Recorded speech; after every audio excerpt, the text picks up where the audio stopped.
चुनाव से पहले एनडीए बिखरा, इंडिया हुआ मजबूत। इंडिया में सीटों के बंटवारे की तस्वीर हुई साफ। बीजेपी के खिलाफ इंडिया ने बनाई मजबूत रणनीति। बीजेपी के खिलाफ इंडिया उतारेगा साझा उम्मीदवार। लोकसभा चुनाव से पहले एनडीए गठबंधन बिखर गया है। एनडीए में शामिल पार्टियां बीजेपी से दूर हो गई हैं और कई पार्टियां जो अभी एनडीए में हैं वो भी संकेत दे रही हैं कि लोकसभा चुनाव में वो बीजेपी से गठबंधन नहीं करेंगी। पिछले साल जब विपक्षी दलों ने इंडिया गठबंधन बनाया तो जवाब में बीजेपी को भी एनडीए की याद आई थी। दिल्ली में बैठक की, कई दूसरे दलों पर डोरे डालना शुरू किया। अकाली दल, एआईएडीएमके, टीडीपी पर डोरे डाले गए। बीजेपी की ओर से तो यहां तक दावे शुरू होने लगे थे कि एनडीए लोकसभा चुनावों से पहले एकजुट हो जाएगा, लेकिन चुनाव आते आते एनडीए में बिखराव दिखाई देने लगा। पुराने सहयोगी तो एनडीए में नहीं आए, जो साथी हैं वो भी दूर जाते दिखाई दे रहे हैं। पवन कल्याण की जनसेना साथ छोड़ चुकी है। दुष्यंत चौटाला की जेजेपी का एनडीए से छोड़ना तय माना जा रहा है। बिहार में एलजेपी के दोनों ही गुट बीजेपी से नाराज हैं, तो यूपी में भी सहयोगी नाराज दिखाई दे रहे हैं। एक तरफ एनडीए बिखर रहा है तो दूसरी तरफ इंडिया गठबंधन मजबूत होता दिखाई दे रहा है। एनडीए में अभी किसी भी राज्य में सीटों का बंटवारा नहीं हो पाया है, तो इंडिया में 2 राज्यों को छोड़ दिया जाए तो अधिकांश जगह सीटों का बंटवारा हो चुका है या फिर 2-3 दिनों में हो जाएगा। कांग्रेस के महासचिव जयराम रमेश ने इंडिया में सीट बंटवारे को लेकर बड़ा ऐलान किया है। उन्होंने कहा कि जल्द ही हम पूरे भारत में सीटों के बंटवारे में कामयाब हो जाएंगे। विधानसभा चुनाव में हम लोग आमने सामने चुनाव लड़ते हैं, ऐसे में लोकसभा चुनाव साथ लड़ना और बिना किसी टकराव के सीटों का बंटवारा आम सहमति से कर लेना कोई साधारण काम नहीं होता है। इंडिया में सीटों के बंटवारे पर बनती बात को लेकर आज हम अपनी स्पेशल रिपोर्ट में करेंगे चर्चा। नमस्कार, मैं निकिता।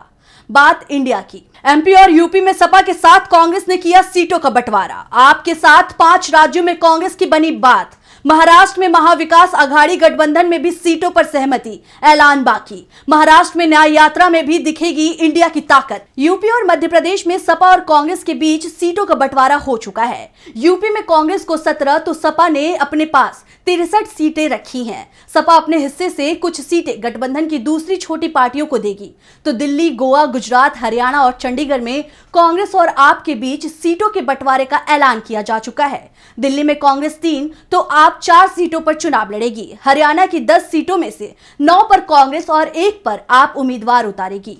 गोवा की 2 सीट और चंडीगढ़ की 1 सीट कांग्रेस के खाते में आ गई है। बदले में कांग्रेस ने गुजरात की 26 में से 2 सीट आप के लिए छोड़ी है। पंजाब में कांग्रेस और आप के बीच फ्रेंडली फाइट होगी।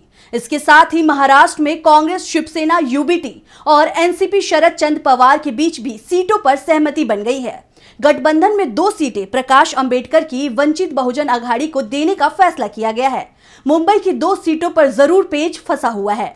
इससे पहले कांग्रेस और शिवसेना यूबीटी के बीच रस्साकशी चल रही है। दावा किया जा रहा है कि जल्द ही ये पेच भी सुलझ जाएगा। 2-3 दिनों में ही महाराष्ट्र में सीट बंटवारे का ऐलान हो जाएगा। वैसे राहुल गांधी की भारत जोड़ो न्याय यात्रा इस बार महाराष्ट्र के मुंबई में पहुंचकर समाप्त होना है और इस यात्रा में महाविकास आघाड़ी गठबंधन की एकता और ताकत भी दिखाई देगी।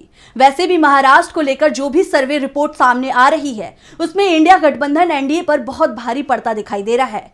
बीजेपी ने अपनी इसी कमजोरी के चलते पहले शिवसेना और फिर एनसीपी में सेंधमारी की, लेकिन बीजेपी की इस कोशिश से महाराष्ट्र के लोगों में गुस्सा दिखाई दे रहा है। दक्षिण भारत में इंडिया करेगा क्लीन स्वीप। एनडीए के लिए दक्षिण में 10 सीट जीतना भी मुश्किल। अधिकांश राज्यों में बीजेपी का खाता खोलना भी मुश्किल।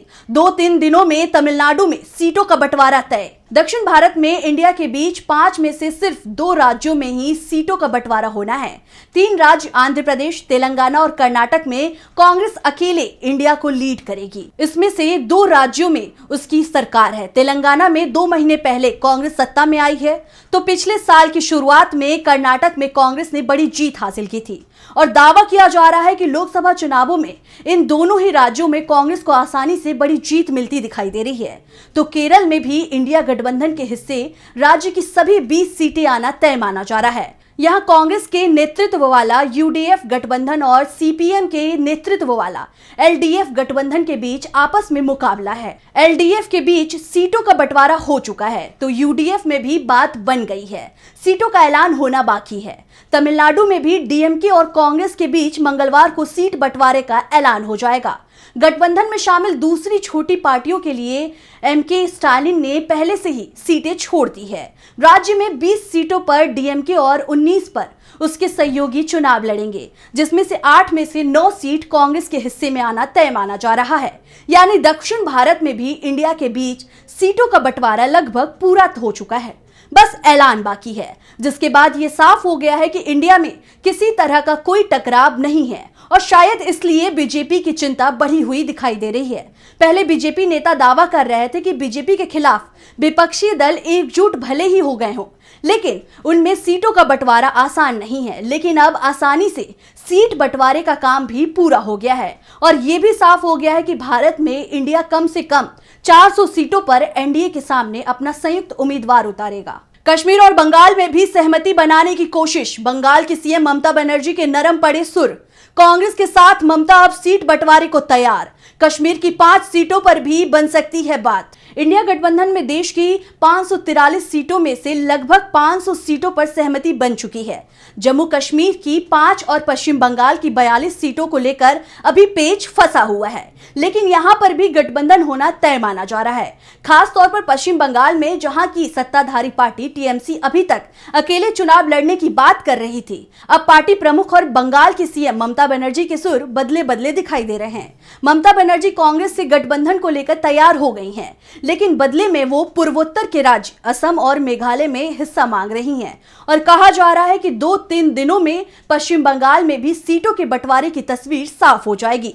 बंगाल में टीएमसी कांग्रेस के लिए 5 से 6 सीट छोड़ सकती है। वहीं जम्मू कश्मीर को लेकर अभी जरूर पेच फंसा हुआ है, क्योंकि यहां इंडिया में 3 बड़े दल शामिल हैं और सीटों की संख्या सिर्फ 5 है। ऐसे में कश्मीर में तीनों ही दल आमने सामने भी चुनाव लड़ सकते हैं। वैसे भी राज्य की सिर्फ 2 सीटें जम्मू और उधमपुर में ही बीजेपी का प्रभाव है। बाकी की 3 सीटों पर इंडिया गठबंधन के दलों के बीच ही आपस में मुकाबला होना तय माना जा रहा है। इसलिए जम्मू कश्मीर में अगर गठबंधन नहीं भी हो पाता है तो इसका इंडिया को ज्यादा नुकसान नहीं होने की संभावना है। देखा जाए तो चुनावों के ऐलान से 2 सप्ताह पहले ही इंडिया गठबंधन में सीट बंटवारे की तस्वीर साफ हो गई है और अगर दूसरी ओर बीजेपी को देखें तो बीजेपी कहीं पर भी सहयोगियों के साथ सीटों का बंटवारा नहीं कर पाई है। इंडिया गठबंधन जब बना था तो 2 टारगेट तय किए गए थे। पहला 400 सीटें, जहां एनडीए का अच्छा आधार है, वहां एनडीए के खिलाफ इंडिया गठबंधन संयुक्त उम्मीदवार उतारेगा और दूसरा बीजेपी को 100 सीटों के अंदर समेट देंगे। गठबंधन की पहली कोशिश कामयाब हो चुकी है और दूसरी कोशिश भी कामयाब होगी, इसकी उम्मीद दिखाई देने लगी है, क्योंकि कांग्रेस की भारत जोड़ो न्याय यात्रा हो या फिर बिहार में तेजस्वी यादव की जन विश्वास यात्रा, उसे जिस तरह से जन समर्थन मिल रहा है और यात्रा में पूरा गठबंधन एकजुट दिखाई दे रहा है, उससे ये साफ हो गया है कि इंडिया गठबंधन एनडीए पर बहुत भारी पड़ रहा है। तो आज के इस स्पेशल रिपोर्ट में बस इतना ही। आपको ये स्पेशल रिपोर्ट कैसा लगा, आप हमें कमेंट करके जरूर बताएं।